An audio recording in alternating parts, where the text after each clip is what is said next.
os insultos são os conteúdos que geram mais engajamento. Se eu insultar você, você vai responder. Talvez alguém vai dizer, você tem razão, o outro vai responder também. Então, mais engajamento significa também dados pessoais.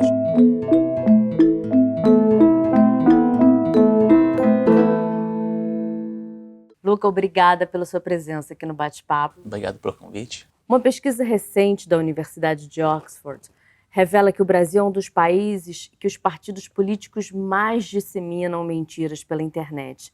Como é que a gente pode combater a profissionalização da difusão das fake news?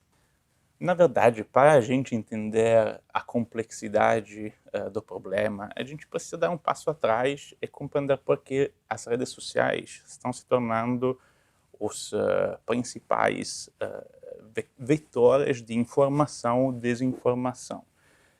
O Brasil é um país do qual tem 120 milhões de usuários de WhatsApp e 130 milhões de usuários de Facebook. Tem também pesquisas, por exemplo, do Instituto Reuters, que revelam que 66% das pessoas utilizam as redes sociais para receber informação ou desinformação. Então, as redes sociais estão se tornando não simplesmente um competidor da televisão, da rádio, dos jornais, mas a mídia principal, é o instrumento principal de divulgação da informação ou desinformação. Então, o fenômeno pandêmico de desinformação acaba de ser algo de casual, desorganizado, e pela natureza principal dessas redes sociais como veículo de informação ou desinformação, as redes sociais se tornam o alvo das estratégias que a gente está vendo, graças a essas pesquisas, são extremamente bem organizadas, com técnicas tecnológicas, com medidas tecnológicas, como a utilização de bots, ou também com medidas humanas, como a contratação dos trolls, aqueles indivíduos que atacam de maneira maciça as pessoas. Então, para se defender dessas estratégias, a gente precisa que os poderes públicos cooperem, colaborem com as empresas privadas, essas plataformas de redes sociais. A gente já tem exemplos, por exemplo, na Europa, a Comissão Europeia fechou um acordo junto com as maiores empresas de redes sociais, um código de conduta, para elas implementar medidas que possam reduzir a divulgação das fake news. Claro, esse acordo foi criticado porque não alcançou todos os objetivos que originalmente foram definidos. Mas tem também muita coisa interessante que poderia ser copiada. Por exemplo, medidas para assinalar a existência de bots, limitar os bots, e também o fato que as empresas precisam divulgar publicamente quais são as medidas que elas estão tomando para reduzir esse fenômeno. Essas medidas depois são avaliadas pelas autoridades públicas para ver se são eficientes ou precisam ser reformuladas. Perfeito. Como é que as plataformas regulam os nossos comportamentos através dos algoritmos e qual o impacto sobre a liberdade de expressão e sobre a privacidade que isso tem? Pois é, então a cooperação com as plataformas é essencial porque as plataformas estão se tornando em verdadeiros reguladores privados da internet. Ou seja, as plataformas definem medidas algorítmicas e também de regulação contratual para poder definir quais são os conteúdos que podem ser divulgados, quais são os conteúdos proibidos, mas também, de outro lado, como os dados pessoais das pessoas são coletados e processados. Então, todas as plataformas, nos seus termos de uso, definem quais são, talvez, os conteúdos que sejam proibidos. Mas, com frequência, essas regras que existem e que poderiam até reduzir ao fenômeno das fake news ou o incitamento a ódio, não são conhecidas. Por exemplo, no Facebook, somente 40% dos usuários sabem que existem essas regras.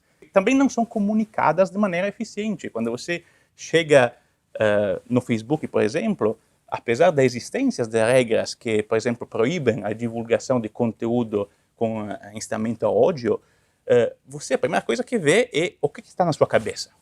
Não está escrito, você sabe que existem regras e você se responsabiliza porque você está divulgando, porque poderia ter consequências negativas nas outras pessoas, você é solicitado a compartilhar a primeira coisa que está na sua cabeça. Poderia ser um insulto, uma mentira, mas o interesse econômico da plataforma é que os usuários compartilhem mais possível, porque cada conteúdo compartilhado traz também dados pessoais, reações. Os insultos são os conteúdos que geram mais engajamento. Se eu insultar você, você vai responder. Talvez alguém vai dizer, você tem razão. O outro vai responder também. Então, mais engajamento significa também dados pessoais. Então, tem uma tensão entre o interesse econômico da plataforma, coletar mais dados, estimular mais conteúdos possível, e também, do outro lado, a responsabilidade de limitar os conteúdos, mas significa também limitar os dados, porque limitar conteúdo de ódio significa também limitar as reações e os dados que podem ser monetizados pelas plataformas. Luca, não parece existir uma análise efetiva sobre o impacto negativo na liberdade de proteção e expressão de dados das redes sociais com patrocínio de aplicativos. Isso gera uma situação perversa, na qual os principais veículos que espalham fake news, que são o Facebook, o WhatsApp, o Twitter, são de acesso gratuito. Enquanto isso, o acesso ao fact-checking é pago e é muito caro para a maioria dos brasileiros. Como é que você avalia esse cenário? Então, esse é o elefante na sala, ou seja, todo mundo quando fala de regulação de conteúdos nas plataformas, de desinformação, esquece de avaliar um ponto essencial, ou seja, as plataformas de redes sociais se tornaram os principais vetores de informação ou desinformação, também porque na maioria, inclusive dos países em desenvolvimento, podem ter problemas econômicos para pagar acesso à internet. Essas redes sociais são patrocinadas. Então, pode parecer um presente. O usuário recebe acesso de graça a Facebook, a Twitter, a WhatsApp. Mas, na verdade, esse presente tem externalidades negativas que desencadeiam um efeito perverso. Ou seja, ter somente 3 aplicativos patrocinados significa que a atenção de todo mundo vai ser concentrada naqueles 3 aplicativos. Então, a internet, ao invés de ser um ambiente aberto no qual cada um pode escolher as fontes de informação e as informações, e também compartilhar livremente, se torna um ambiente nos quais a informação é reduzida a 3 canais, que são, inclusive, muito mais fáceis para ser manipulados para atores que podem ter intenções de má fé. Então, organizar uma campanha de desinformação é muito mais simples quando você tiver somente 3 aplicativos e, claramente, democraticamente falando, essa situação tem efeitos perversos, porque significa não somente que, de um lado, somente esses 3 aplicativos são os donos da informação ou da desinformação, significa também que cada vez que esses aplicativos são utilizados, os dados das pessoas são coletados. Então, não é simplesmente receber desinformação direcionada, e também, ao mesmo tempo, produzir dados que são concentrados nas mãos de umas empresas que, considerando os últimos escândalos, não são as mais cuidadosas com os dados pessoais. A gente viu que, por exemplo, no caso da Cambridge Analytica... Não são nada cuidadosas. Exatamente.